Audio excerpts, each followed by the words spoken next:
Hello les filles, comment allez-vous? Me voilà en live, je vais attendre un tout petit peu que les gens arrivent. J'ai mis un petit peu de temps à me connecter, désolée. Mais je suis là et je vais vérifier en même temps que ça fonctionne sur l'ordinateur parce que du coup je regarde des deux côtés. Donc, salut Aurélie, je vais attendre que tout le monde arrive un petit peu. Que les femmes qui peuvent être présentes ce soir puissent avoir le temps d'arriver. Comment allez-vous ce soir? Pour qui est là, faites-moi un petit, une émoticône de votre représentation, de votre humeur. Et si vous avez envie aussi, dites-moi si le live d'hier vous a plu, qu'est-ce que vous en avez conclu? Est-ce que ça vous a fait prendre de la hauteur pour vous observer un petit peu aujourd'hui? Salut Valérie, qui n'était pas là hier. Je pense que oui, tu avais tu avais eu un imprévu. Donc, il n'y a aucun souci. Je regarde en même temps du coup que le live est bien parti. Et oui, donc hier, on a parlé énormément. Salut Justine. Donc, de la femme rêveuse qui, en fait, en résumé, pour fuir une situation qui la stresse et qui la met en inconfort, va passer par la fuite. T'as un problème avec la visio. Ben, je te laisse voir si ça fonctionne. Est-ce que de votre côté, faites-moi un petit pouce si ça fonctionne, si vous m'entendez bien, s'il n'y a que toi, Valérie. Et donc, oui, j'expliquais que nos mécanismes de survie sont en fait ces archétypes. Donc les archétypes que je vous énonce, eh bien, sont nos mécanismes de survie. Comment le système nerveux réagit et comment du coup nous on subit quelque part notre vie au lieu de la vivre dans certaines émotions difficiles. Salut Marie-Laure, salut Sandrine. Pour celles qui n'étaient pas là hier, vous pourrez voir le replay. J'ai créé un guide dans le groupe et sinon vous allez le trouver parce que je l'ai épinglé en haut. Donc vous allez le trouver facilement, je l'ai nommé Replay jour 1, la femme rêveuse. Dites-moi un petit peu si eh bien, ça vous a plu pour celles qui étaient là. Et si vous avez des questions.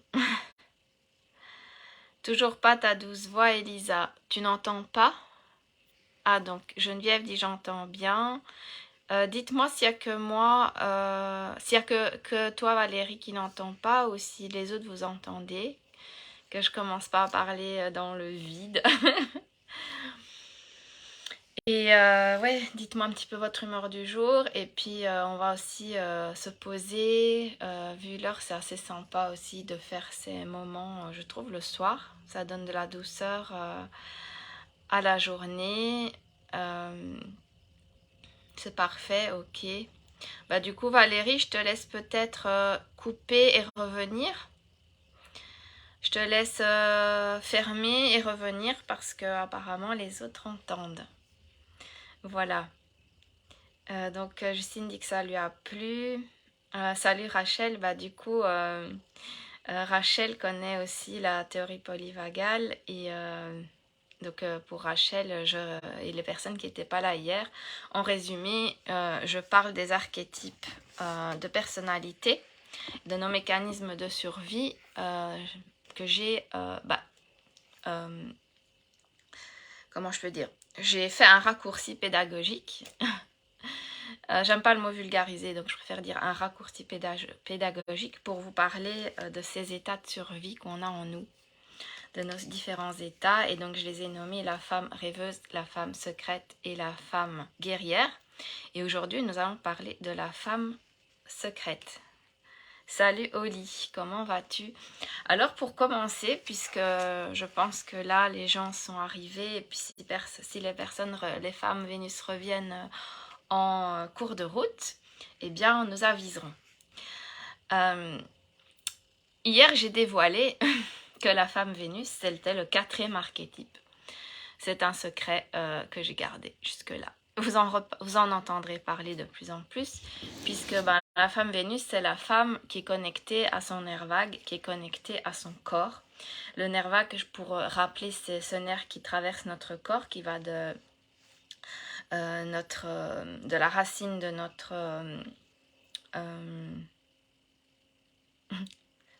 colonne vertébrale et qui remonte, qui traverse tous nos organes, qui traverse notre corps, qui donne différentes informations énergétiques aussi dans le corps, des zones énergétiques, des zones par rapport à des méridiens qu'on peut aussi comparer en médecine chinoise, mais pour pas s'étaler, je reste dans le nerf vague et qui remonte jusqu'au cerveau avec les différents nerfs crâniens. Donc c'est le plus long nerf de notre corps. C'est le plus long nerf de notre corps et c'est lui qui régule quelque part nos émotions, notre stress et qui nous donne du bien-être. Qui, une fois connecté à lui, je veux dire, connecté à ce tonus vagal, va nous donner du bien-être. Salut Léna et Oli qui dit que tu n'étais pas désolée, tu n'étais pas dispo début de semaine, comme je disais, le replay est encore là. Donc ne vous inquiétez pas pour ça. Et donc le but de la femme Vénus, de ce 4e archétype dont je parlerai une autre fois, puisque c'était la surprise, eh bien c'est pouvoir jongler dans ces différents états, pouvoir jongler dans nos différentes émotions, être plus à l'aise dans le stress, dans les situations qui nous mettent en inconfort et donc se reconnecter à sa pleine confiance.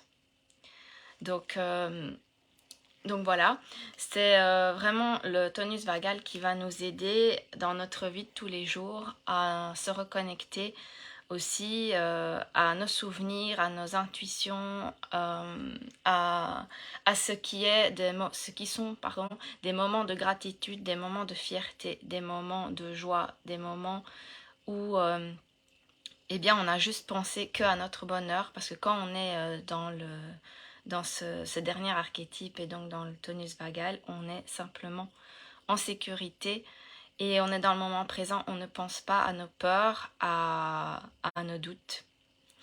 Donc, je vais commencer puisque je pense qu'il y a pas mal de monde qui est déjà là. Salut Titi, qui est une amie. Salut, bah oui, j'ai déjà dit Léna. Et voilà. Si vous avez des questions en cours de route, vous n'hésitez pas.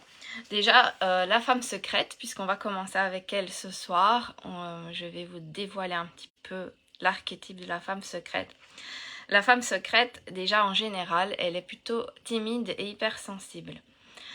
Donc, bravo si vous êtes là et que vous vous reconnaissez plutôt dans cet archétype, vous verrez par la suite. Parce que c'est pas toujours facile pour la femme secrète de sortir justement de sa grotte, de oser aller vers les autres. Donc, en général, il n'y a pas de problème, Léna, tu pourras voir en replay. Et merci d'être passée. Donc, en général, c'est aussi une femme. Donc, si je regarde parfois en bas, c'est parce que j'ai pris quelques notes, parce que je veux pas perdre le fil. La femme secrète, c'est une femme qui doit apprendre à recréer du lien avec soi et qui en général est restée souvent seule parce que c'est comme ça qu'elle a appris à être en sécurité. Et donc souvent, c'est une femme qui dit qu'elle n'aime pas les gens, elle préfère parfois les animaux, qui a créé cette protection dans la solitude. Alors ça peut arriver au lien d'attachement, comme on en a parlé hier. Quand on est bébé, eh bien, on est simplement un enfant qui n'a aucune insécurité à la base à part le fait de vivre et que dans notre société, à la base, on est plutôt en sécurité puisque de notre côté, dans les pays dans lesquels nous sommes, on n'est pas en danger de mort. Mais par contre, on va parfois plutôt être dans la peur de la souffrance. Donc ça se déclare par la suite quand on grandit, une fois qu'on a grandi. Et c'est là que le système nerveux intervient parce qu'il se déclenche. Alerte, souffrance, je ne veux pas souffrir. Donc, il va tout faire pour se protéger. Et donc, les liens d'attachement, c'est un petit peu ce bébé, comment il a appris à aimer, comment il a été éduqué.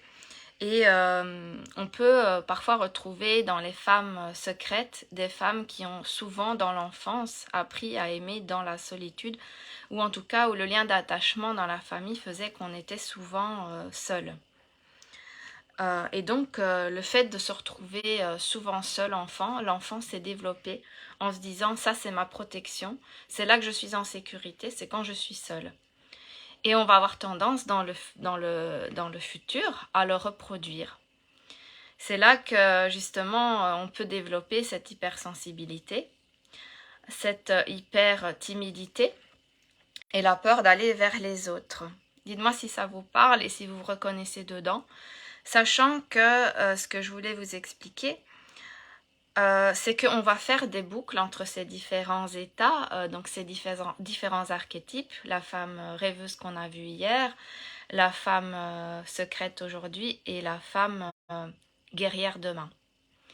Donc on passe entre ces différents états, mais en général on en développe un plus que l'autre.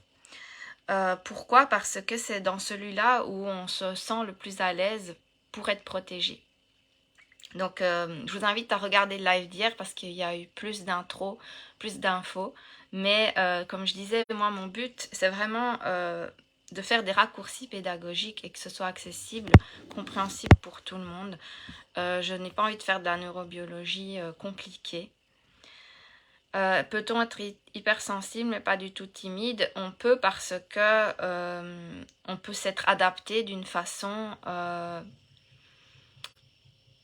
qui ne nous met pas en stress. Et donc l'hypersensible peut aussi ne pas être inquiété à outre mesure et donc pas devoir se protéger à outrance pour se sentir en sécurité avec soi. Et Valérie, je pense que tu es plutôt une femme rêveuse d'hier. Mais je ne sais pas, je ne te connais pas assez, ce n'est qu'une intuition, enfin une intuition, un ressenti. Voilà. Donc, on va faire des différentes boucles. Et ce que je voulais vous dire aussi, c'est que tous nos comportements et nos pensées, notre relation à soi et au monde est donc dépendante de ce système de survie. Parce que le système autonome qui nous tient en survie, eh bien, va engendrer ces différents états. Donc, que j'ai décidé d'utiliser avec ces différents raccourcis d'archétypes. Et donc, ce quatrième qui est la femme Vénus. Qui est la femme Vénus. La femme Vénus, c'est la femme qui est à l'aise dans sa pleine confiance et qui se reconnecte à son amour propre, à l'amour de soi, parce qu'elle est en confiance. Donc, pour revenir à la femme secrète, eh bien, on va dire que la femme secrète, elle est souvent dans un état de figement. Ce qui la caractérise par rapport à la femme rêveuse d'hier et la femme guerrière qu'on verra demain, c'est qu'elle n'est pas dans le mouvement, elle est plutôt dans l'immobilité. Elle va être plutôt dans des phrases, des impressions, des ressentis, où elle va se dire « je n'y arriverai pas, je ne peux pas avancer ». Donc plutôt dans le recul et dans un figement face à une action et à quelque chose qui te met en inconfort si je parle à tu qui me regarde. Donc par contre, ce qui est important de savoir, et je le répète comme je l'ai dit hier, c'est que vous n'êtes pas votre état. Donc vous n'êtes pas une femme secrète ou une femme hypersensible ou une femme timide ou une femme fuyante ou rêveuse ou guerrière. C'est l'archétype qui a été donné, mais vous n'êtes pas cet état, vous n'êtes pas cette identité. C'est pour ça que de mon côté, je n'aime pas trop les personnes qui se cachent derrière le mot, par exemple, hypersensible, hyper ceci, hyper cela. Parce qu'en fait, c'est pas le problème n'est pas ce mot qui a été donné, c'est ce qui va faire que eh bien, on ressent du mal-être dedans. Qu'est-ce qui déclenche justement cette sensibilité ou cette tristesse? Ou par exemple, si on parle ici de la femme secrète, ça va être qu'est-ce qui fait que dans des comportements ou des réactions qu'on a dans notre vie, on est mal par rapport à ça. Donc, pour revenir à la femme secrète, c'est pour ça que je disais, elle est plutôt dans le côté immobile. Donc, Audi dit, je suis dans le mutisme. Bah, le mutisme est aussi une façon de se protéger, de ne pas oser parler, on le verra un peu plus tard. C'est fou ce qu'on fait du mot hypersensible le problème. Exactement. J'ai envie de casser ces codes, j'ai envie d'expliquer le pourquoi. D'ailleurs, je suis dans un groupe d'hypersensibles. J'y étais il y a longtemps, je suis restée dedans et je vois des choses défiler incroyables où les gens veulent en fait guérir ce symptôme qui a été dit par un médecin XYZ, parce qu'il y a même des diagnostics pour ça. Les gens se torturent, les femmes se torturent à se donner des diagnostics. Et c'est vraiment quelque part horrible parce qu'on se cache derrière un diagnostic et on croit qu'on doit régler l'hypersensibilité. Alors que si vous comprenez bien, il ne faut pas régler l'hypersensibilité ou le symptôme XYZ, l'hyperactivité, si on prend aussi l'hyperactivité, ou en fait ce que vous ressentez qui vous gêne, mais c'est voir qu'est-ce qui est fait que ça vous gêne, comment vous réagissez par rapport à ça. Donc le problème à creuser, c'est le bas de l'iceberg, la pointe, on va parler de l'hypersensibilité pour l'exemple, ça va être la pointe, mais on va regarder plus en dessous. Et c'est en dessous qu'on va aller voir, il faut creuser. Il faut creuser parce que c'est pas ce qui nous caractérise. Ce qui nous caractérise et ce qu'on va pouvoir régler justement grâce à ma méthode de théorie polyvagale et du nerf vague et de cette pleine confiance, ça va être la connexion à cette confiance en soi, de pouvoir faire face justement à ces mal-être quand on se ressent hypersensible. Et donc être hypersensible en général, c'est ne pas gérer ses émotions, ne pas gérer son stress, ses anxiétés. Donc on peut décider, dit Léna, et on n'est pas notre état exactement, c'est ce que j'ai envie que vous reteniez, et de prendre du recul.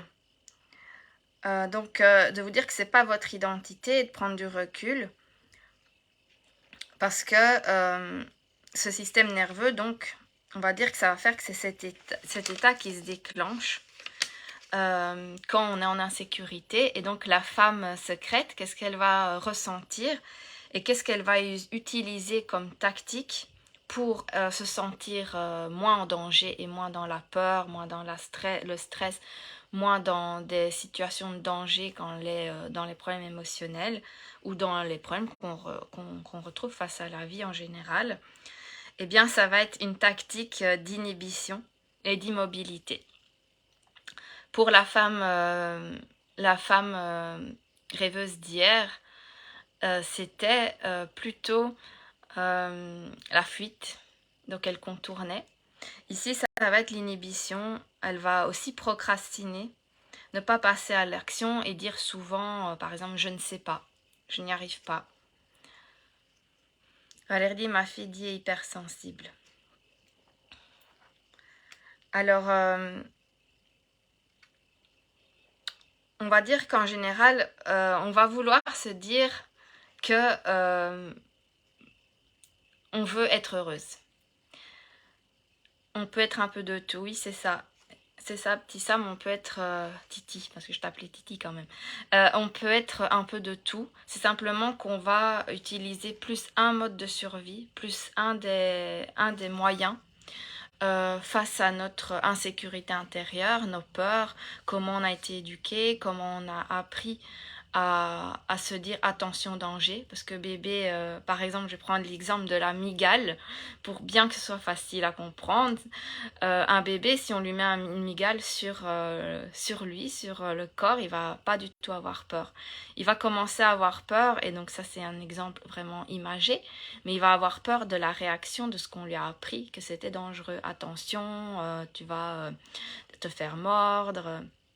Et donc c'est la réaction par rapport à ça qu'on va enregistrer dans notre corps, dans notre tête, comme un danger, et comme un stress, et comme une peur, et comme un inconfort, et donc comme une souffrance.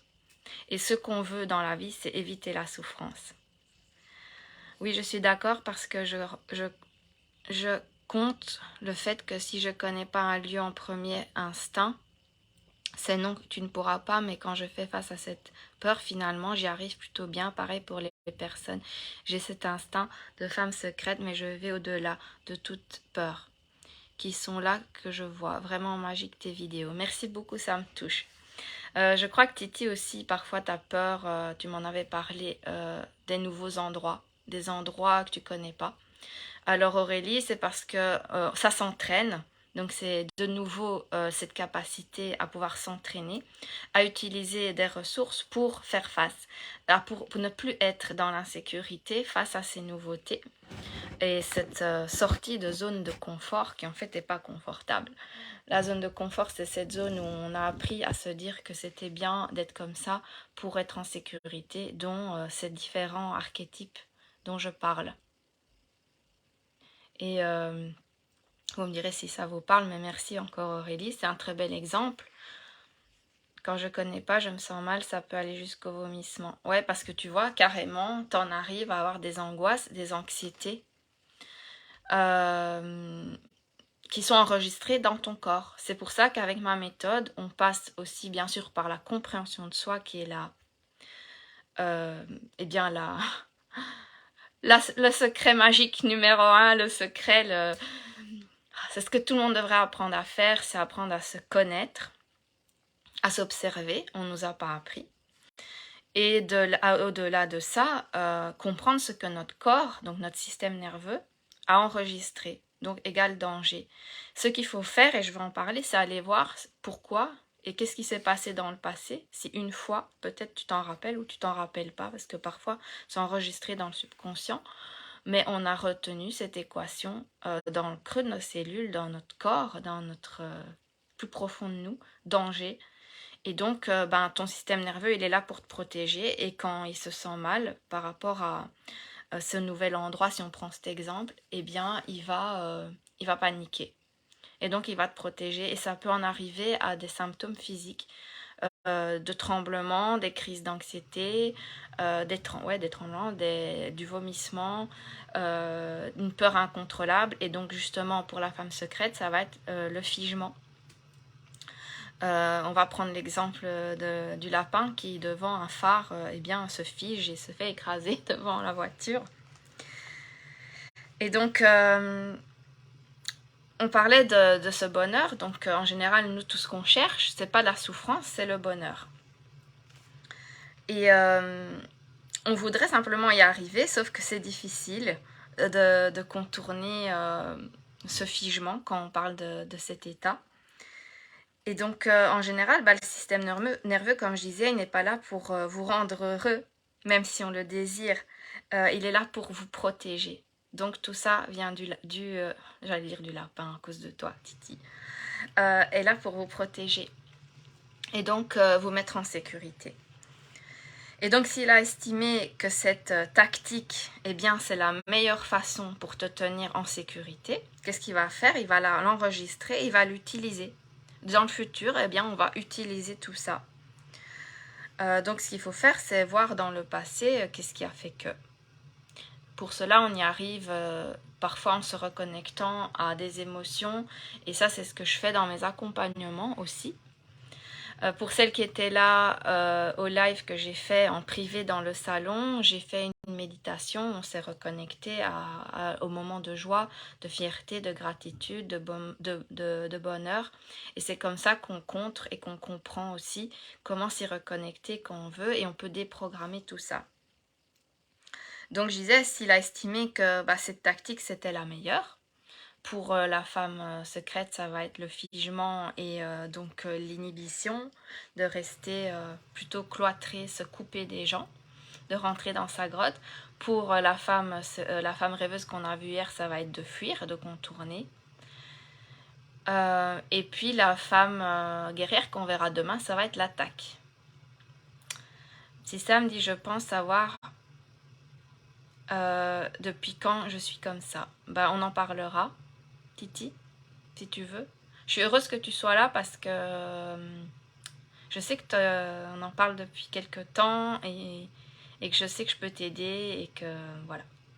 Et donc Valérie dit très belle séance d'ailleurs. Merci beaucoup Valérie. Merci les filles pour votre bienveillance aussi envers ce que je vous amène. Et donc pour revenir à tout ça, il a enregistré pour la femme secrète, attention danger, si je passe à l'action. Si je passe à l'action, eh bien je suis en danger. Et souvent, du coup, qu'est-ce qu'on va faire? Qu'est-ce que la femme secrète va créer? Ça va être le fait de subir. D'où le fait que souvent, les femmes secrètes vont avoir tendance à subir leur vie au lieu d'oser la vivre. Et donc souvent, on va créer ce tempérament de timidité, de peur d'aller vers les autres. Et donc, comme je disais, sortir de sa grotte. Par exemple aussi d'entamer la conversation, d'aller vers quelqu'un. Pourtant, par exemple, je sais pas, aller vers son prof pendant la classe, si quand on était ado, on aimait bien un prof, ou même plus tard, si on bosse et qu'on a un patron ou un collègue qui a l'air cool, sympa, qu'on a envie de créer du lien, ben, on va pas oser. On va se retrouver figé et on va pas y aller. Et donc souvent, ben, on se cache dans cette grotte parce que c'est ce qu'on connaît qui nous garde en sécurité. Et souvent, la femme secrète, elle va avoir tendance aussi à penser qu'elle n'est pas assez intéressante. Donc Marie-Laure dit que tu te reconnais aussi beaucoup dedans. Oui, tu vas te reconnaître, vous allez vous reconnaître dans plusieurs archétype et vous verrez lequel vous parle le plus vraiment. Ce sera quand vous verrez de quelles conséquences vous avez peur et quel est votre mode de fonctionnement. Est-ce que ce sera plutôt la fuite, comme la femme rêveuse d'hier? Est-ce que ce sera plutôt le figement et le fait de se replier sur soi et de se cacher, comme aujourd'hui, ou d'attaquer, comme on verra demain? Plus ça avance, moins je sais ce que je suis principalement. Bon, tu verras, mais on verra ensemble, Lucie. Et le but, c'est pas de spécialement trouver lequel est le plus. Si on se reconnaît dans tout, c'est aussi intéressant de savoir, de retenir que en général, ce qu'il faut comprendre, c'est qu'est-ce qui nous met en insécurité, quelles peurs naissent de là, et donc quel inconfort, et quel est votre mode justement, du coup, de protection. Voilà. Et quelle est votre façon de fuir l'inconfort? Donc souvent, elle va penser qu'elle n'est pas intéressante. Elle va utiliser des messages d'autorité du passé. Ces messages d'autorité, c'est un petit peu ce qu'on a conclu avec nos peurs de l'enfance. Et oui, on revient toujours à l'enfance, c'est fou. Mais c'est quand même là qu'on s'est construit, programmé, et que notre corps et notre système nerveux a enregistré des dangers. D'où le but de ces lives. Après, j'ai plein de choses à raconter. On pourra un jour faire un live ou une masterclass sur aussi ces messages d'autorité du passé, de notre façon où on a appris à aimer, donc comment on a créé du lien enfant. Il y a énormément de choses que je peux vous apporter. Mais là, on reste dans le thème de ces messages, de ces archétypes. Et donc, en général, qu'est-ce qu'on va avoir comme ces petites phrases? Et c'est pour ça que j'ai fait un mini live aujourd'hui en challenge de vous dire, essayez de vous observer cette semaine, qu'est-ce que vous ressentez et qu'est-ce que vous avez comme petites phrases qui vous viennent dans la tête quand vous ne vous sentez pas à l'aise dans une situation. Avec la femme secrète, elle va souvent se dire tais-toi. Elle va souvent se dire tu n'es pas assez. Elle va aussi se dire laisse faire, laisse faire, laisse faire. Parce qu'on lui a dit souvent enfant laisse faire. Et ça est resté enregistré. Ou de ne pas déranger aussi. Et donc tous ces différents messages d'autorité vont nous mettre en position de figement. Si vous voyez bien, ce n'est pas des messages qui vont vers les gens. Ni en création de liens. Ils vont vous couper. Et la femme rêveuse d'hier, elle va à l'inverse, elle va continuer, même si elle s'échappe, à rêver. Tandis que la femme secrète, elle va arrêter de rêver. Parce que en général, c'est le plus souvent beaucoup moins de risques de ne pas s'engager, de ne pas oser.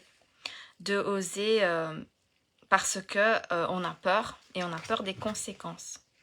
Vous me dites si je vais trop vite aussi, hein. Si vous voulez faire une pause et que vous voulez poser des questions,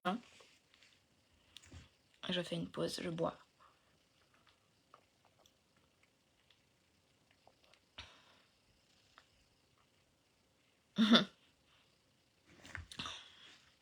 Et, et donc c'est toujours revenir à quelle est cette peur. Quelle est la conséquence justement de ce qui pourrait arriver si on ose, si on va vers les gens, si on sort de notre grotte. Si on se dit que les humains sont merveilleux au lieu de se dire que c'est tout des... je ne dirai pas le mot. Tous des gens méchants. Si ces humains ne sont pas en fait une menace parce qu'on a été déçus, eh bien, quelles sont les conséquences? Eh bien, donc souvent, on a peur de ces conséquences. Peut-être si vous allez essayer de vous mettre dans cet état, dans cette femme secrète qui a peur des conséquences d'aller vers les gens et de créer du lien, d'oser, d'être dans l'action. Qu'est-ce qui peut vous faire peur à vous? Dites-moi un petit peu. Et je vais vous donner des indices après. Quelle est votre conséquence par rapport à ça? Qu'est-ce qui pourrait arriver?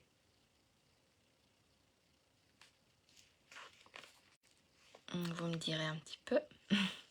Si vous n'avez pas d'idée. Le rejet. En effet, on le verra. La honte. Ouais, c'est ça, l'abandon. Si on a peur. La peur de décevoir. Grande peur de la déception, de décevoir l'autre. Des fois, décevoir les gens qu'on a aimés ou qu'on aime, parce que ça part de là en général. Parce qu'à la base, tout ce qu'on veut, je le répète, c'est se faire aimer. À la base, je l'ai dit hier, le plus grand désir de l'être humain, c'est d'être aimé. C'est important pour sa survie. Et donc, elle développe différents mécanismes pour éviter la souffrance. Et donc, sinon, je vais aller dans trop d'infos. Donc, la réaction de l'autre, l'inconnu, l'injustice, ne pas être à la hauteur, ça revient aussi, en effet. Exactement. Et donc, c'est se dire que souvent, voilà, on a avoir de la déception, de la honte, de la culpabilité. Tout ce que vous avez dit là, et je reviendrai aussi aux 5 blessures dont vous avez parlé là, que je vois, l'injustice, le rejet, l'abandon. Il y a aussi l'humiliation qu'on n'a pas nommée. Je reviendrai un peu plus tard dans des 5 blessures, en effet. J'en parle, je vais y venir. Je vais y venir. Et donc avec cette culpabilité, cette honte, cette peur de ne pas être à la hauteur, la peur de l'inconnu, de cette déception, eh bien ça va être très facile, c'est que le système nerveux va se dire ne pas... si tu passes à l'action, c'est mieux parce que tu vas être en danger, donc reste figé. Et donc on va dire c'est ce que tu redoutes, on va dire qu'il n'est pas rationnel. Il n'est pas rationnel parce que très souvent, je prends l'exemple d'aller parler à une collègue qui est à côté de nous au travail. Dans mes amis, c'est arrivé récemment. D'ailleurs, une personne m'était revenue dans un nouveau travail et elle avait une collègue sympa, elle n'osait pas aller lui parler. C'est pas rationnel. Très souvent, on va se dire, mais je risque rien. Je ne risque rien. Ou par exemple, j'ai le permis mais j'ose pas rouler en voiture. Je sais qu'il va rien m'arriver. Je sais rouler en voiture mais j'ose pas. Je sais que je dois aller dans un nouveau bar ou un nouveau lieu mais que je connais pas et j'ai peur. Je suis en stress, comme dit Titi, qui peut même en arriver au vomissement. Pourtant, de manière rationnelle, si tu penses, tu vas pouvoir te culpabiliser, te dire, mais enfin, je sais que je ne risque rien. Ça n'a aucun sens. Pourquoi j'ose pas? Pourquoi je n'ose pas? Et c'est là que tu commences à arriver dans des... Pour moi, j'appelle ça limite de la maltraitance envers soi, parce qu'on va en arriver à se faire du mal, à se dire pourquoi, et se dire que du coup on vaut rien aussi, parce qu'on est nul, etc. Et c'est hyper dur à vivre. Moi, je l'ai vécu, j'ai eu une période de ma vie où j'étais vraiment devenue comme ça.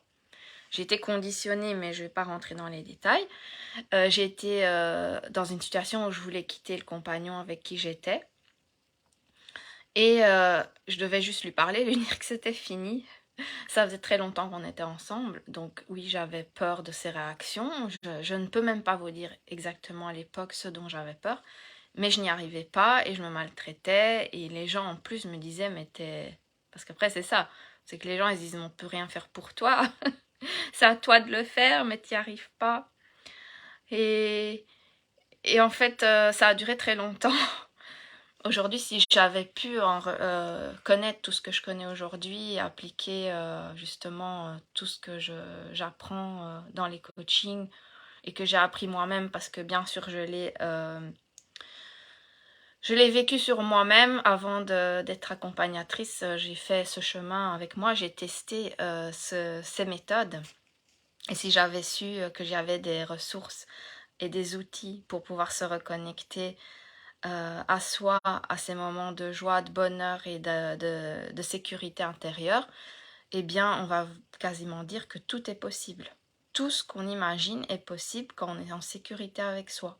On ose aller vers les gens, on a moins de peur, on en a ou on a des émotions difficiles, mais on arrive à jongler avec. Et donc, ça dure moins longtemps, la souffrance dure moins longtemps, la sensation de vide dure moins longtemps. Elle existe parce que le but c'est pas d'inhiber et de tout enlever, ça n'existe pas. On a un corps, on a un cerveau et le but c'est d'apprendre à réguler tout ça, réguler ses émotions, réguler son stress, ses angoisses, ses anxiétés. Et Titi, tu dis voilà, c'est tout un film dans sa tête et ça arrive d'un coup. C'est exactement ça. C'est le film, c'est l'histoire qu'on se raconte. C'est l'histoire qu'on a appris à se raconter. Par ses peurs, par ces zones d'inconfort, qui vont ressurgir, et c'est inconscient. Pourquoi je n'y arrive pas? Pourquoi rentrer dans le même schéma, etc. Pourquoi tu répètes, tu veux dire Justine? Et donc pour revenir à ce que dit Titi, avec le film dans sa tête et l'histoire qu'on se raconte, le but de mes accompagnements et de ce que je vous enseigne ici, même de cadeaux offerts gratuits, je parle même pas là de programme, j'en parlerai à la fin pour celles qui ont envie de rejoindre mon programme. Mais là, ce que j'ai envie de vous éveiller à cette reconnexion à soi, c'est pour ça que je l'ai appelé réveiller, éveiller votre été, éveiller votre personnalité, parce que c'est apprendre à se connaître et à se comprendre, puisqu'on n'a pas appris. Et donc, c'est un petit peu comme si on va ouvrir notre conscience, et donc c'est comme si on changeait de lunettes et qu'on mettait des lunettes, au lieu d'avoir des lunettes noires, eh bien des lunettes 3D. Où on se rend compte que le monde qu'on s'est créé, ces peurs, donc toutes ces choses inconscientes, n'existent pas. Je vous mettrai dans le groupe prochainement une vidéo que j'adore, qui est une ancienne vidéo qui a été faite avec les dernières recherches de neurobiologie et qui montre en fait, c'est une voiture, c'est un taxi, c'est quelqu'un qui roule et qui regarde par la fenêtre, et ça a été pris de 2 différentes versions et ça change complètement la donne selon notre état intérieur. Selon notre émotion et notre état intérieur, eh bien, ce qu'on regarde par la fenêtre, ce qu'on voit du monde est complètement différent. C'est hyper intéressant, rappelez-le moi, mais je vais vous le mettre dans le groupe. Et je vous taguerai, parce que comme je parle de ça, je vous taguerai ou je vous mettrai le lien dans le live ici. Parce que ça revient à ce que dit Titi, c'est le film qu'on se fait dans sa tête, c'est le monde qu'on s'est créé. Et donc, j'aime dire aussi le jukebox de sa vie. J'ai fait un petit live sur ça une fois. C'est un petit peu se dire, ben, on a une machine de jukebox et on peut changer. On peut appuyer sur un autre registre, on peut appuyer sur une autre musique et on peut décider. Simplement qu'on ne sait pas comment faire, ben, c'est pas facile parce que déjà, on n'a pas conscience de tout ça. Qui ici savait que notre inconscient et notre subconscient et notre corps avaient enregistré toutes ces choses et qu'en fait on subit quelque part ce système nerveux qui nous joue des tours. Mais le but c'est vous montrer après qu'on a accès à d'autres choses en nous pour se reconnecter à soi.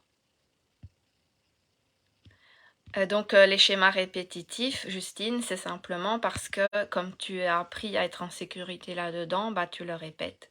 Voilà. Tu n'as aucune autre porte de sortie parce que tu ne les connais pas. Oli dit plus ou moins, mais sans vraiment savoir. Oui. Toi, après un coaching, on commence à parler de plus en plus de la neurobiologie. Je suis super contente. Et donc, pour revenir à mon histoire de la femme secrète, pour dire que c'est pas rationnel et que c'est le stress et cette peur qui va être déclenchée. Le but, ça va être de s'observer, comme je vous disais, dans ces états. Ça va vous aider à ne pas culpabiliser. Comme je disais, l'exemple de la voiture alors que tu as le permis, ça va être se dire, ben, qu'est-ce que je redoute? Qu'est-ce qui dans le passé m'a fait croire que c'était dangereux? Si je prends cet exemple, on va prendre l'exemple d'aller dans une zone inconnue pour reprendre l'exemple de Titi. Est-ce que vous avez des exemples d'ailleurs? Vous pouvez les noter. Et se vous dire, voilà, qu'est-ce qui m'a fait croire que c'était dangereux et donc que j'ai utilisé ce mécanisme de survie, de la non-action, du figement, du repli sur moi-même. Ça peut être une expérience réelle qui est vraiment arrivée, ou ça peut être ce film qu'on se fait dans la tête, cette peur de la peur, et la peur tout simplement de ce que notre corps a emmagasiné, on n'en a pas conscience toujours. J'ai peur du regard des autres sur moi. Et ben, qu'est-ce qui te met en inconfort? Quelles conséquences par rapport, on va dire plutôt, qu'est-ce que tu redoutes par rapport à la peur du regard des autres sur toi? Qu'est-ce que tu ressens? Qu'est-ce que tu as comme messages qui te viennent en tête? Ça peut aussi être qu'on nous a appris cela, enfant. Par exemple, on peut nous avoir dit laisse faire. Peur de perdre le contrôle, le rejet, la critique. Ça, c'est la conséquence, mais je vais aller plus loin. Ce que vous me dites là, c'est les conséquences de sortir de sa zone de confort. Mais ce que j'ai envie de savoir, c'est ce que vous redoutez. Et donc ça, ce sera libre à vous d'y penser et de vous connecter à ça. Il ne faut pas répondre là tout de suite. Donc comme je disais, ça peut être quelque chose qu'on nous a appris très souvent enfant. Pour les femmes secrètes, c'est arrivé qu'on te dise par exemple laisse faire, laisse aller, pose pas de problème, te fais pas entendre, ne te montre pas trop, tais-toi, arrête de te faire voir, surtout ne montre pas trop qui tu es. Quelque part, on nous a fait refouler notre personnalité. Et donc, se laisse faire, on va dire que c'est laisser la responsabilité à l'autre, ne pas prendre de risques, laisser les autres choisir pour soi. Je vais donner un exemple. Quand tu es au restaurant, qu'est-ce que tu veux choisir? On va te donner le menu, tu peux choisir. Certaines personnes vont dire « choisis pour moi ». Et c'est comme ça un peu pour tout. Elles ne prennent pas de risques. Elles ne vont pas oser dire à une réunion ce qu'elles pensent. Elles vont laisser faire. Parce que comme ça, elles subiront ce qui va arriver, par exemple aussi. Donc ça peut aller loin. Oui, moi, quand je frôle un papillon en vélo, je me revois en plein accident, en 2 roues, que j'ai déjà vécu, alors qu'en vrai, ça n'a rien à voir, Dieu merci. Ouais, c'est ton corps qui a enregistré un trauma. Le trauma, pour refaire une parenthèse par rapport à hier, le trauma n'est pas toujours quelque chose d'incroyablement dramatique. Ça peut être un accident, la perte d'un être cher, ça peut être une opération chirurgicale, ça peut être des moqueries dans l'enfance qu'on a enregistrées comme quelque chose de très grave, comme très dangereux, comme grande zone de stress. Donc c'est pas toujours des choses incroyables. Et donc justement, quand on se reconnecte, quand notre corps, notre système nerveux se reconnecte à ça, il panique. Donc je parlais justement de laisser aussi choisir les gens pour soi. C'est une conséquence de la femme secrète, c'est qu'elle ne se fait pas entendre, donc elle ne porte pas sa voix. Elle laisse faire et donc je sais pas s'il y a une réunion et qu'on va dire de voter, elle va peut-être voter secrètement, mais si elle doit oser dire je suis pas d'accord, elle va laisser passer et une décision peut être prise par rapport à cette réunion et elle n'a rien dit. Et donc elle va laisser les autres décider pour elle. Ça peut arriver dans les relations de couple aussi. En couple, quand on n'ose pas porter sa voix et on va dire qu'on est soumise, mais là on va du coup voir qu'on n'est pas soumise, on n'a juste pas appris à oser être soi et à oser porter sa voix, eh bien on va subir sa vie parce que c'est l'autre qui décide de notre vie. Et c'est comme ça qu'on tombe aussi dans des relations toxiques. Parce qu'on va effacer complètement sa personnalité. Et en général, on devient une personnalité, oui, plutôt introvertie ou soumise, etc. Parce qu'elle n'ose pas. Alors, ça peut être à différents degrés. Là, je parle de manière assez imagée et un peu exagérée pour que vous compreniez. Mais je pense que tout le monde l'a vécu un jour d'une manière ou d'une autre. Tout à fait ça pour moi en réunion. Ça veut dire que tu te sens en insécurité et tu n'oses pas parler. Et donc à la fin, tu as appris inconsciemment que c'était mieux. Et donc après, tu subis en fait des conséquences. Et on l'a tous eu à un moment de notre vie sans être martyrisée, soumise à outrance. Ça peut arriver aussi, mais c'est pas toujours.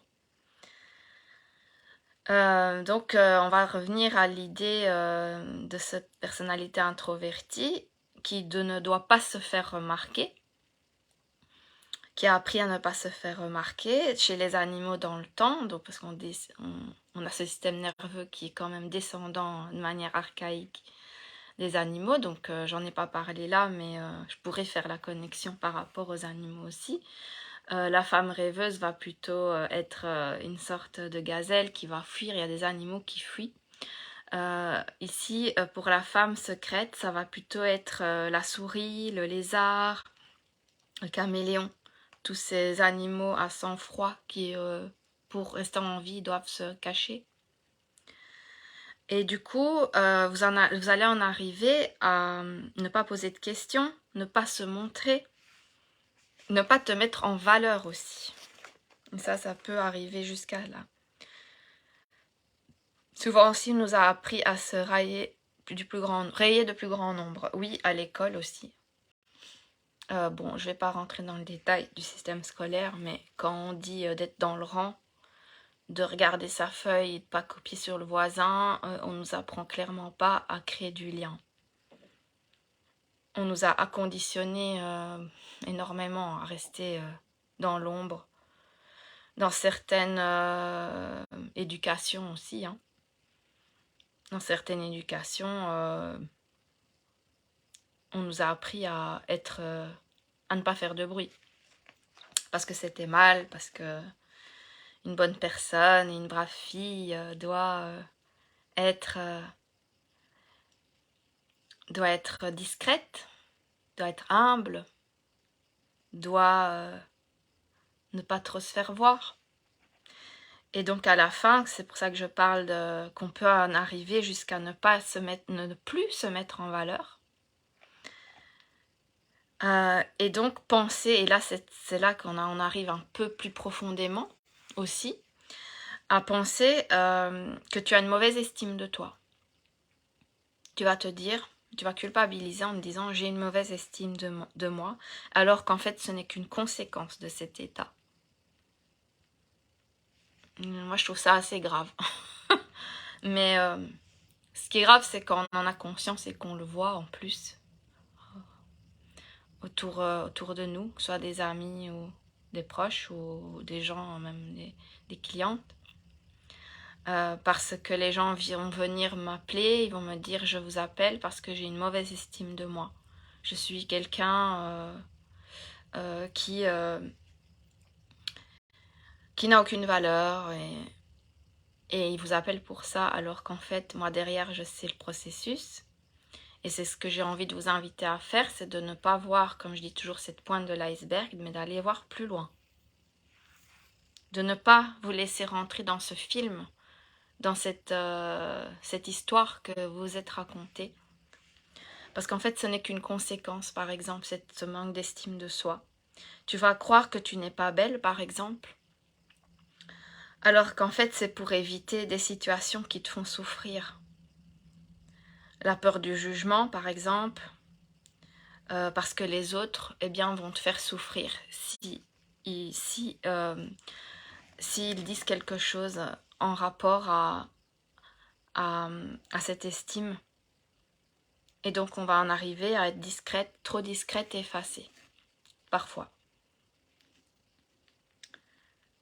Et donc, comme je disais aussi, on peut l'avoir vécu avant comme un trauma. Comme je disais, pas toujours grave, mais vécu, par exemple, un enfant qui se fait moquer à l'école, le premier de classe, ou même quelqu'un qui a une différence physique, ou même parfois pas du tout, c'est juste que vous savez comment sont les enfants. Ou l'enfant a peut-être même rien dit de si mal, mais on l'a gardé comme quelque chose de traumatisant, parce que parfois c'est une phrase, un mot qui peut nous blesser, nous conditionner toute notre vie. Et donc, quand on va avoir ce genre de trauma et de difficultés, en général, ce qui va ressortir, c'est une notion d'impuissance. On va se sentir impuissant, à se dire mais comment je peux faire pour agir alors que j'y arrive pas. Et cette notion d'impuissance, elle va continuer à alimenter ce manque d'estime. Et c'est une boucle, ça tourne en rond comme ça. On s'alimente des choses et on se fait du mal. Adulte, la bonne nouvelle, c'est qu'on peut se libérer. On peut se libérer déjà de ces croyances, de ces films qu'on se raconte, de cette histoire qu'on se raconte. Et on peut se reconnecter à la vie. J'ai une différence physique et je pense que tout vient de là. Ça peut aussi, bien sûr. Ça peut aussi. Et d'ailleurs, c'est assez drôle parce que... Enfin, drôle. Vous allez remarquer que parfois, il y a des gens qui ont vécu des choses très très dures, des traumas incroyables. Et ils vous les racontent limite avec facilité, alors que pour d'autres personnes, une petite blessure très difficile, une petite blessure a été emmagasinée comme quelque chose de très difficile et elle ne va pas réussir à faire face. Alors qu'une autre personne, peut-être qu'elle a pu aussi avoir des choses plus incroyablement, on va dire, si on prend une échelle de gravité que l'humain a jugée, plus grave. Et l'autre qui a juste une petite différence ou quelque chose qu'elle a vécu comme un trauma, eh bien, elle va pas réussir à passer dans cet état d'apprentissage, à faire la paix avec ça et la libérer. Et donc, rester plutôt dans cet état de survie au lieu de vivre. Justine dit... ah oui. Oui, donc la différence physique. Justine dit, moi je t'ai définie comme la petite fille qui pleure tout le temps étant enfant. Du coup, c'est possible qu'on t'ait mis à l'écart aussi, Justine. Je ne fais qu'une supposition. Mais si on prend cet exemple, bah, peut-être comme tu pleurais tout le temps, on t'a mis à l'écart. Et on t'avait défini comme l'enfant qui pleure et embêtante. Donc peut-être que tu t'es senti écartée et que tu t'es... on va dire que tu t'es complet... Comment dire je sais plus parler. Tu t'es habitué à rester dans cet état pour te protéger. Valérie dit il faut une prise de conscience, en effet. Et Titi, tu dis oui aussi, tu as par exemple, je vais pas dire ce que tu as, mais c'est aussi quelque chose de physique qui pourtant, si on va dire, on a dû te dire très souvent que c'était rien, que c'était pas grave, mais peut-être que tu l'as mal vécu enfant. Je ne sais pas comment tu l'as vécu enfant. Cette différence, tu as dû en faire un complexe et l'emmagasiner comme quelque chose de difficile, alors que peut-être que, bon, je suis désolée de parler de choses un peu plus dures, mais euh, quelqu'un, je sais pas, j'ai connu quelqu'un qui était en fauteuil roulant, il était super heureux et il n'avait pas peur du regard des autres, par exemple. Donc c'est pour parler, pour donner qu'il n'y a pas d'échelle et on s'en fiche de l'échelle. Il n'y a pas de gravité ou pas de gravité par rapport à ça. Ce qui est important, c'est ce que toi, tu as ressenti comme rejet, comme humiliation, comme déception, comme peur, comme trauma, comme stress. Donc c'est toujours ça, c'est que ce que toi, tu as ressenti qu'il faut comprendre. On t'a rejeté à cause de ça, enfant. Ben voilà, tu as mis ça comme honte et sûrement les gens sont méchants, les gens sont déçus. Enfin, tu auras les mots qui te viennent, si tu veux, note-les d'ailleurs et notez-les s'il y a des mots qui vous viennent là. Et aussi dans votre corps, dans votre ressenti, où est-ce que ça parle? Est-ce que vous avez une douleur qui se bloque à la gorge, dans le plexus, au niveau de la respiration qui se coince? Est-ce que c'est dans l'estomac? Est-ce que c'est des douleurs musculaires?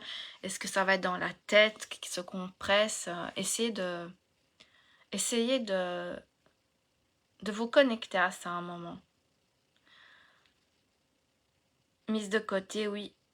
Et toujours ce sentiment d'être incomprise et surtout de mes parents. Bah parce que c'est souvent, voilà, de nos parents qu'on veut se faire aimer en premier enfant. Et c'est comme ça qu'on apprend les relations, malheureusement, enfin ou heureusement. Il n'y a pas de petit traumatisme dans la tête pour ma part. Donc essayez de vous connecter où est-ce que ça influe dans votre tension par rapport à cette douleur que vous vivez quand vous remettez dans cette situation. Je disais qu'on peut se reconnecter à la vie, on peut se libérer de tout ça. Je vais pas faire un cours sur les traumas, mais c'est pas le but du live. J'en ferai peut-être un d'ailleurs parce que c'est hyper intéressant. Ce que j'ai envie de vous dire très vite, c'est de ne pas croire qu'on va guérir le trauma en faisant une séance d'hypnose, en allant voir X ou Y méthode pour se libérer du trauma et de la peur, que c'est bien plus complexe, c'est pas difficile, mais que la phase d'observation est très intéressante. La phase de connaissance de soi, et c'est ça que je veux vous éveiller, est la plus importante. Et donc, si vous êtes une femme rêveuse, comme on a dit hier, la femme rêveuse, elle va chercher des solutions X, Y ou Z pour guérir ses causes et elle va tourner en rond, elle va utiliser 20 000 méthodes, elle va utiliser les outils de développement personnel, elle va acheter 20 000 formations, 20 000 livres, mais elle va aussi tourner en rond, elle va rien faire. Et donc le but, c'est pas de trouver la cause du trauma en soi, c'est se reconnecter à soi et libérer par le corps. Et ça passe par la compréhension. Ça, c'est quelque chose de très rapide que je veux dire. Commencez à vous observer, à prendre de la hauteur sur tout ça. Vous posez ces questions que j'essaie de vous amener à vous poser. Aller plus loin, pas juste traiter le mal-être en soi, le symptôme, mais la cause. Donc ne pas mettre un pansement sur une cicatrice, sur une douleur, mais plutôt voir un peu plus profondément. En tout cas, très intéressant le live et ce partage. Ben, merci Oli, merci, ça me touche que ça fasse du bien. Mon but ici, c'est de déculpabiliser et d'apprendre justement sur soi comment on réagit. Et c'est de là que la libération peut commencer. On va finir d'ailleurs après par une très petite méditation rapide pour libérer tout ça, puisque c'est quand même assez intense comme prise de conscience. Pour celles à qui ça parle, c'est important de le libérer, donc je vous ferai un petit exercice de respiration. Je vais revenir à, par exemple, cet exemple de peur de conduire. Euh, Ça va être d'essayer de ne plus être donc dans l'immobilisme par rapport à cette peur, si c'est la peur de conduire ou d'aller quelque part. Merci Titi, merci Valérie. Oui, car il faut aller plus loin que le simple constat. Ça donne beaucoup d'espoir. Mais en fait, moi j'adore le développement personnel, la spiritualité, ça m'a éveillée.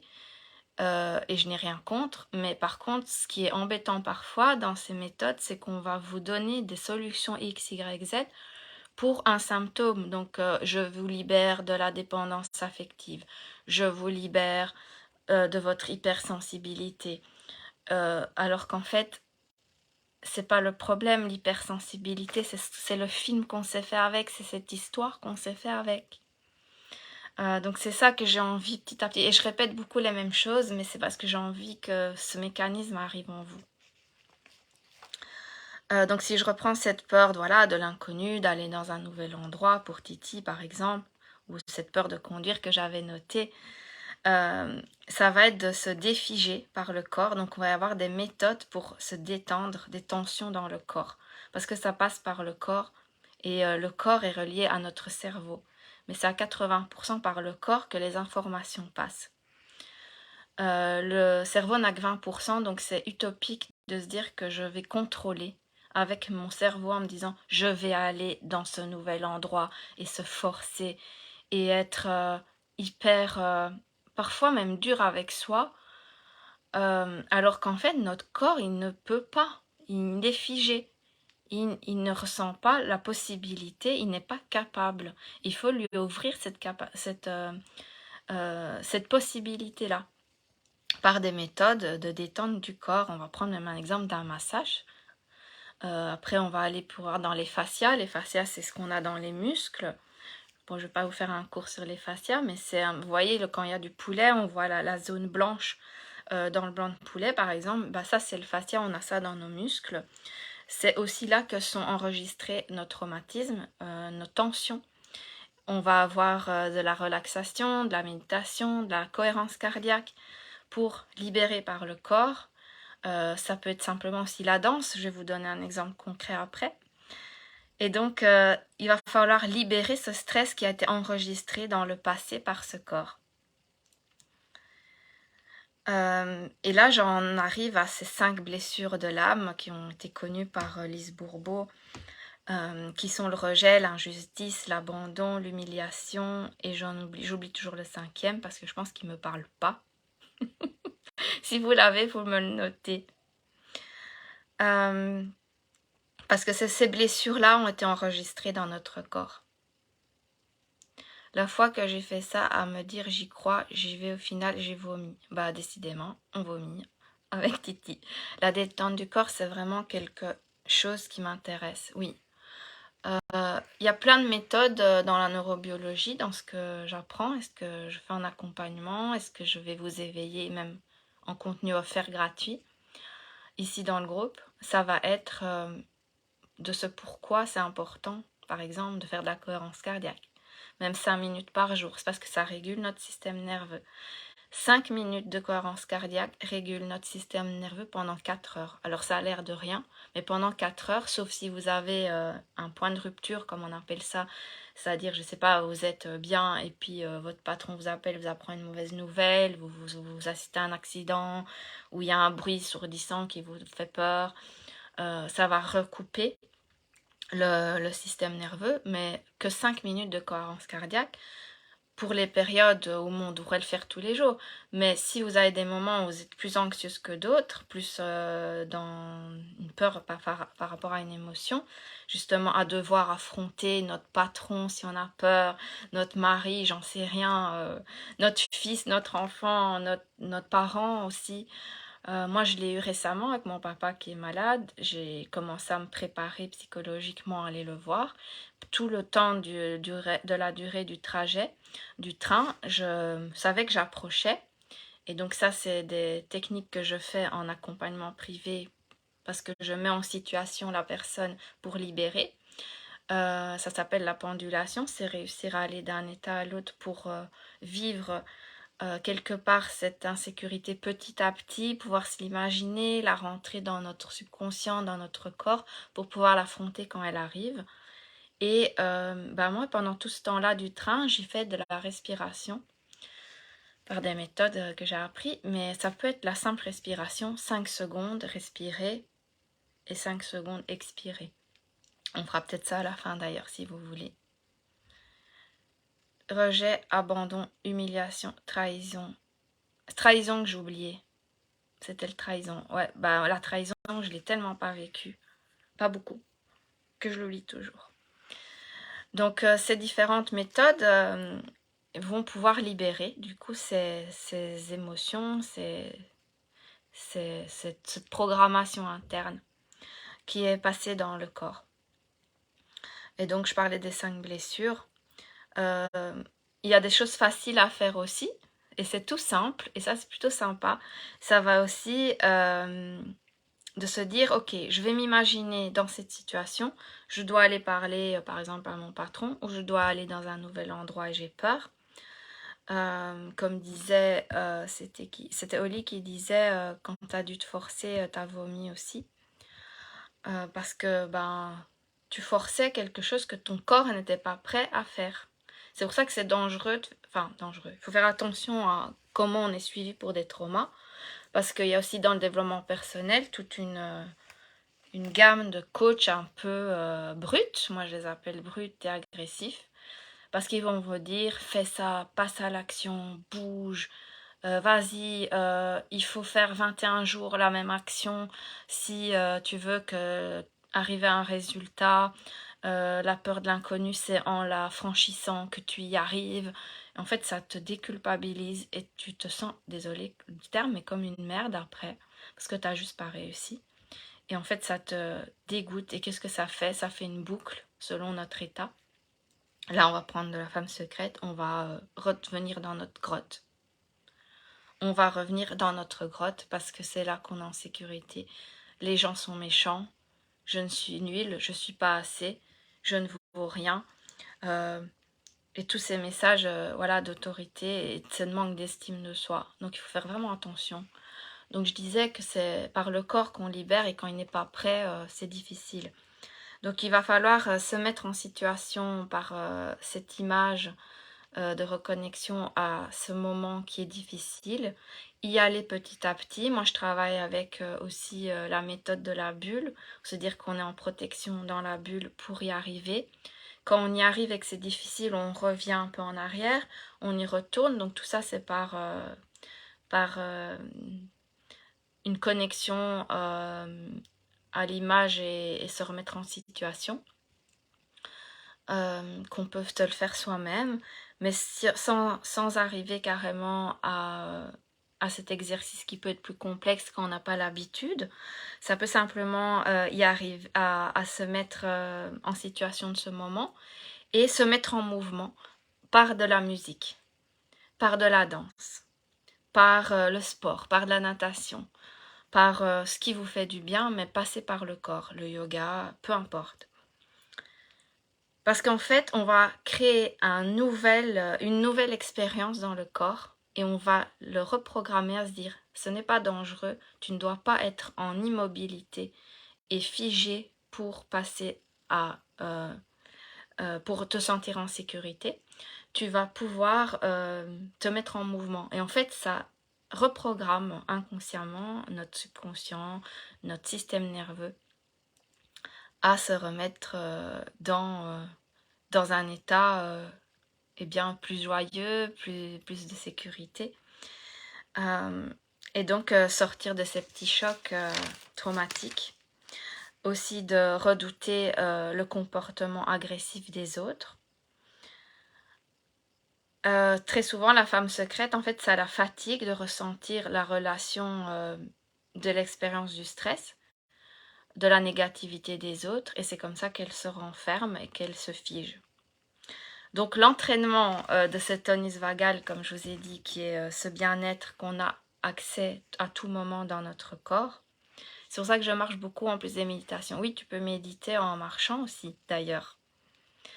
Moi, sur tout le chemin du trajet, le soir, quand je rentre chez moi, j'ai 7 minutes, et ben, je fais 5 pas d'inspiration, 5 pas d'expiration. Je joins les deux, par exemple, pour décharger la journée. C'est un truc. Donc cet entraînement tonus vagal, donc je disais, où on a accès à ce bien-être, ça va vous aider à mieux vivre la relation aux expériences, du stress, des angoisses et de cet inconfort que l'on vit. Parce qu'en fait, on se sent piégé dedans. Et les autres états vont aussi vous aider. Donc, passer utiliser l'autre état, la femme guerrière ou la femme rêveuse, pour vous en sortir. Utiliser les autres archétypes. Et donc, le but, ça va être de changer le regard qu'on a eu avec cette relation, avec cette expérience. Et je parle bien de relation à l'expérience, pas de l'expérience même. Je reviens à ce point d'iceberg. Ce n'est pas l'expérience même qui est le problème, comme disait Titi, le film qu'elle s'est fait, l'histoire qu'on s'est racontée, mais ça va être la relation à cette expérience. Donc voilà, et quelle est la conséquence de tout ça? Je pense que j'ai donné pas mal d'infos, pas mal de matière. Il va falloir absorber tout ça, en prendre conscience. Je vous invite cette semaine à noter ce qui vous vient en tête quand vous sentez dans un inconfort. Qu'est-ce qui vous fait passer d'un état de bien-être à un état de stress? Le noter. On pourra du coup avoir plus de pistes et vous pourrez me les partager si vous le désirez en privé ou dans le groupe. Où je créerai peut-être un salon avec les personnes présentes là ce soir et hier et demain à tous ces lives pour pouvoir peut-être en discuter. Oui, Oli, il faut que tu regardes les replays. Ben, il n'y en a que un, c'était hier. Et de toute façon, je les laisse dans le groupe à vie si vous voulez y revenir parce que vous vivez une situation de rêveuse ou de secrète ou de main de guerrière, vous pourrez y revenir. Ça me parle beaucoup, je suis de base discrète, je me suis défendue avec ma femme guerrière et rêveuse, d'où je me sens partout. Oui. Comme je dis, on peut traverser les différents états aussi. Ou à des périodes de notre vie, une blessure et donc un inconfort va être activé et on va revivre plus un état qu'un autre. Dites-moi peut-être dans les commentaires ce que vous avez retenu de ce live, qu'est-ce que ça vous a apporté, est-ce que ça vous a donné de la valeur, est-ce qu'il y a une phrase, un mot, une pépite qui en est sortie pour un petit peu mieux comprendre. Et après, quand j'aurai plus de questions dans le chat, je vais vous faire une petite méditation très vite. D'accord, je regarderai, je n'ai pas pu me rendre disponible mais intéressée par tes lives, tes échanges et ton état d'esprit. Merci Oli. Moi j'ai envie de creuser. Bah oui. Quand on commence à ouvrir une porte sur sa conscience, se connaître soi, c'est un travail. Oui, mais c'est pas un travail sur soi, c'est un travail avec soi. C'est l'amour de soi. Et je finis par ça aussi, parce que hier j'ai conclu avec ça. C'est que l'amour de soi, cet amour, il est accessible, il est en nous. C'est juste que on l'a oublié et on ne s'est plus assez connecté à lui. Comme on ne s'est pas assez connecté à lui, on l'a oublié. On peut devenir une femme Vénus. Ah, c'est mignon, ouais. Que je vais faire. Donc ouais, le travail, merci. Super Titi. La pleine confiance est la clé pour réguler ses émotions. Yes. Ouais. Il faut le redécouvrir. Tu parles de quoi? Il faut le redécouvrir, Oli.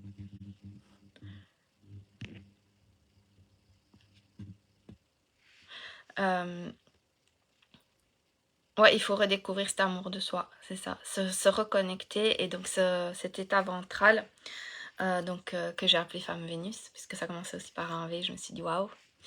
C'est le tonus vagal en neurobiologie, cette connexion à ce nerf vague qui est le centre d'information qui nous fait circuler va nous aider. Et donc pour la femme secrète, c'est ça que j'ai envie de terminer. Pour la femme secrète, ce qui est magnifique, c'est qu'au lieu de se couper des autres et d'enregistrer les autres sont un danger, elle va pouvoir aussi utiliser les autres comme des ressources. J'apprends dans mes accompagnements à créer ta carte personnalisée de tes ressources et les gens en font partie. Certaines personnes peuvent être des ressources.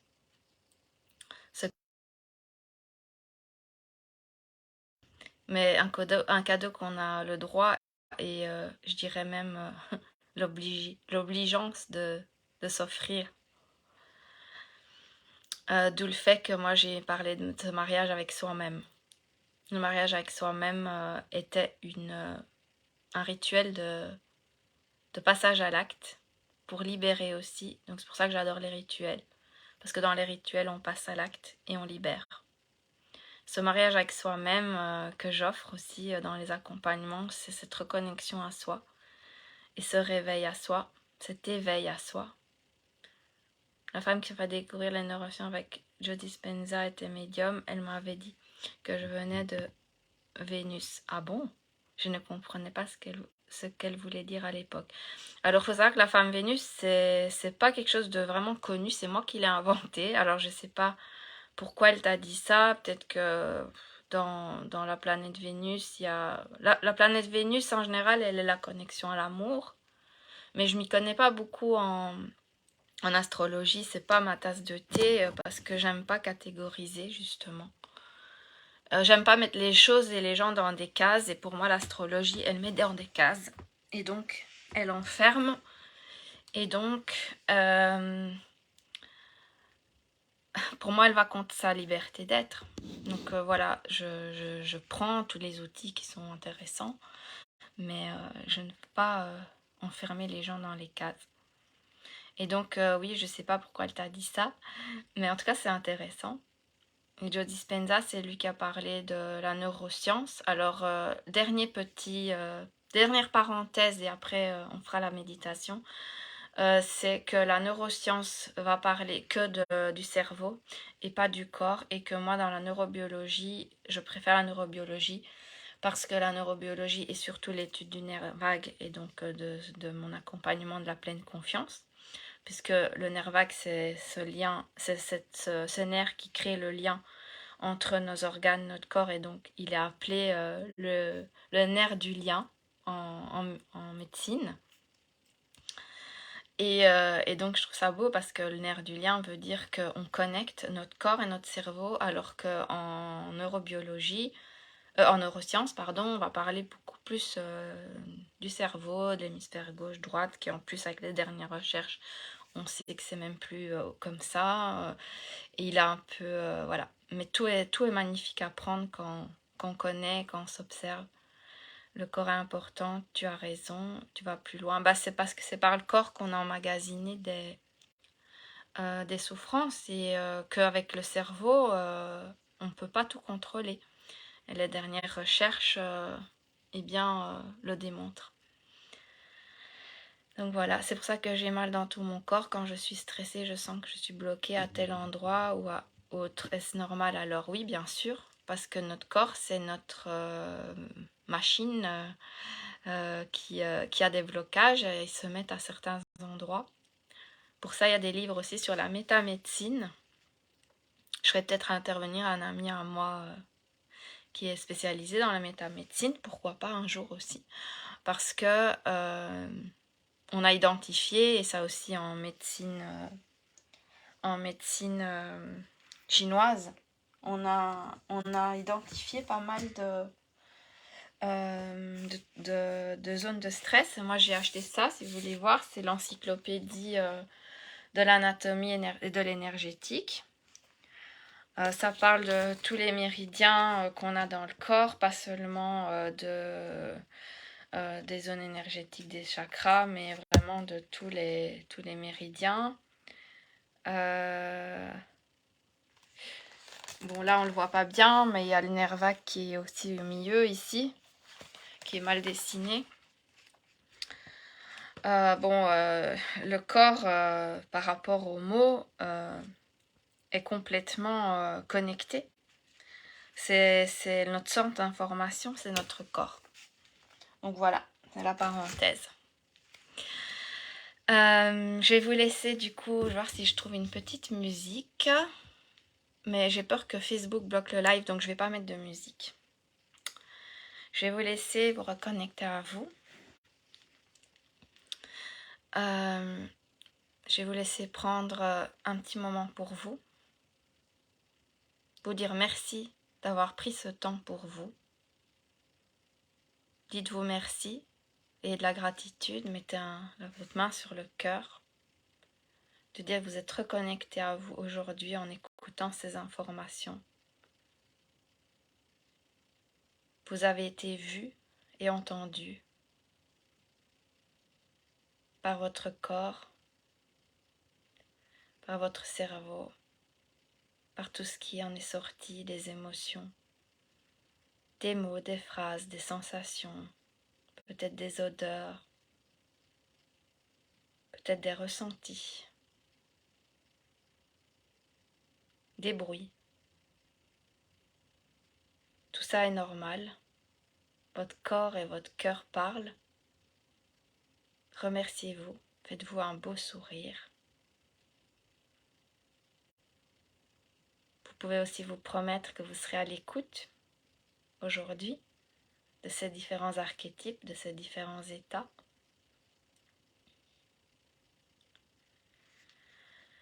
Respirez.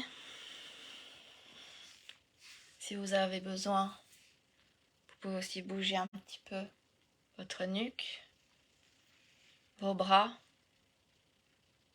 Si vous avez besoin de vous lever, de vous étirer, de vous mettre en mouvement aussi, faites-le justement comme on a dit du mouvement. Quand on aura raccroché de ce live, si vous avez envie de mettre de la musique et de danser, si ça vous aide à libérer des choses dont on a parlé aussi, faites-le. Là, on va réguler notre neuroception, donc c'est cet équilibre des émotions que notre corps fait normalement, automatiquement, mais avec toutes ces zones de stress qu'on vit dans notre quotidien, on a malmené. Parfois, il n'arrive plus à le faire correctement. Et donc, on va respirer. Vous allez respirer par le nez, tout simplement. 5 secondes.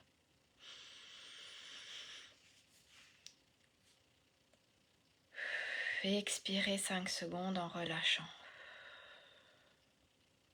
Vous allez le faire 5 fois. Le but, c'est que ce soit fluide et pas saccadé, comme une vague qui va, qui vient. Vous inspirez, vous expirez. Vous inspirez toute la joie, tout ce que ça vous a procuré comme connaissance. Vous expirez tout ce qui a été difficile à admettre aujourd'hui peut-être. Des souvenirs parfois difficiles. C'est tout à fait normal. Tout va bien. Rassurez-vous. Rassurez votre corps. Prenez-vous dans les bras si vous en avez besoin. Et vous continuez à inspirer, expirer 5 fois. Si c'était très difficile, je vais aussi vous montrer une autre version. Vous allez pouvoir inspirer 5 fois. 5 secondes, pardon. Vous allez inspirer 5 secondes et vous allez tenir votre respiration. Vous bloquez un petit peu. Et puis vous relâchez. Et en expirant très fort. Exactement aussi, vous pouvez aussi mettre un son si vous en avez besoin. Et de souffler très fort. Vous pouvez aussi utiliser cette technique qui libère beaucoup aussi les tensions. Et comme hier, 1h30 de live. Donc merci d'avoir été présente. Cette magnifique équipe, merci Titi d'avoir été là. Ça m'a touchée énormément puisque tu es une amie pour moi. Et c'est vrai que je ne partage pas beaucoup ce que je fais. J'utilise la femme secrète avec mes amis parce que je sais pas pourquoi j'aime. Je trouve ça difficile de mélanger l'amitié et le coaching. Mais je vous dis merci d'avoir été là. Retenez que cet accès à votre amour de vous-même est là à tout moment, comme je l'ai fait une des méditations. J'en referai parce que je pense que c'est très important, peut-être une fois par semaine, cette reconnexion à l'amour de soi, à cette pleine confiance. Je vous envoie plein d'amour, plein de gratitude aussi pour votre participation. J'espère que ça a pu vous faire du bien, vous débloquer des choses. Et, euh, et voilà. Et si en message privé, vous avez envie de me faire un petit témoignage, si ce que ça vous a apporté, ça me fera aussi plaisir pour que je puisse simplement le montrer dans les réseaux, pour qu'il y ait de plus en plus de femmes qui puissent rejoindre ces connaissances de soi. Ça me toucherait beaucoup. Avant de dormir, je vais faire cette respiration et je pense que je penserai à toi demain, journée stressante au taf. Bah oui, respire avant. Imagine-toi que ce que tu vas trouver n'est pas dangereux, que c'est juste ton corps qui a emmagasiné un stress, mais que tout va aller bien. Et ça ira très bien. Voilà, je vous embrasse fort, je vous souhaite une belle soirée et je n'ai pas parlé de mon programme, je le ferai une autre fois parce qu'il est tard. Mais en résumé, c'est vrai, comme quoi on reste toujours dans cet élan du cœur et de générosité. J'ai créé un accompagnement privé, une cohorte aussi de 10 femmes que vous pourrez rejoindre à la fin de ce challenge jusque mi-juillet pour travailler plus en profondeur sur vous. Et également un membership, ça va être un abonnement mensuel à une plateforme où il y aura des lives et des invités dans le mindset au féminin. Donc pour pouvoir, nous femmes, apprendre à se connecter, pas qu'avec la neuroscience, mais aussi il y aura une invitée pour le couple, une invitée en méditation, une invitée en bien-être, santé. Voilà, et plein de surprises, des invités surprises. Je vous mettrai tout ça dans les liens très vite. Vous aurez le choix entre différentes formules d'accompagnement avec ce que vous pouvez vous offrir, ce qui vibre pour vous, quelle implication vous avez envie de vous donner, de vous offrir. Et voilà.